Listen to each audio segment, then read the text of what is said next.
اس موقع پر بشیر احمد، تنویر احمد، سلمان حیدر، نذیر احمد اور دیگر کا کہنا تھا کہ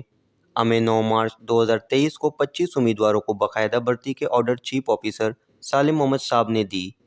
اس کے بعد ہم نے اپنی ڈیوٹی کچھ اسلوبی سے انجام دے رہے تھے کہ عرفان نامی ایک بندے نے ہائی کورٹ بلوچستان میں مشکل میونسپل کارپوریشن قصدار کے اعلیٰ 25 بندوں کی بھرتیوں کو باکس قرار دے کر ایک کیس نمبر 29/2023 کو دائر کیا،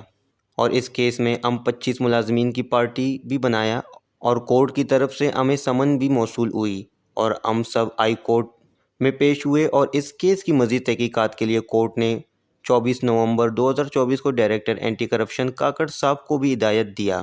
جس نے تفصیلی رپورٹ کو کورٹ کیس میں جمع کر دی اور تمام بھرتیاں میرٹ پر ہوئی۔ لیکن بعد ازاں ہمیں chief officer M C Khuzdar نے بلا کر کہا کہ آپ لوگوں کے خلاف ہائی کورٹ بلوچستان میں کیس لگایا ہوا ہے،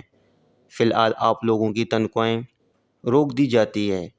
جو کہ اس کا فیصلہ ہوگا اس پر عمل درآمد کیا جائے گا۔ کہا کہ ہم نے آپ کی جگہ دوسرے بندے بھرتی کر لیے ہیں، جو کہ ایک افسوسناک عمل ہے اور غیر قانونی عمل ہے۔ ان کا مزید کہنا تھا کہ سالم محمد چیف آفیسر میونسپل کارپوریشن کی جانب سے ایک دوسرا جعلی بھرتیوں کا لسٹ بنایا ہے،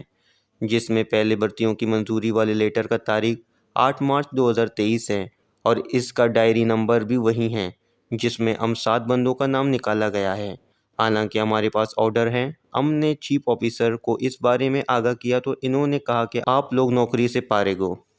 لہٰذا ہم وزیر اعلیٰ Balochistan, director NAB Balochistan, director anti corruption Balochistan سے گزارش کرتے ہیں کہ میونسپل کارپوریشن قصدار کے 2023 کی بھرتیوں کا ایک صاف و شفاف انکوائری کی جائے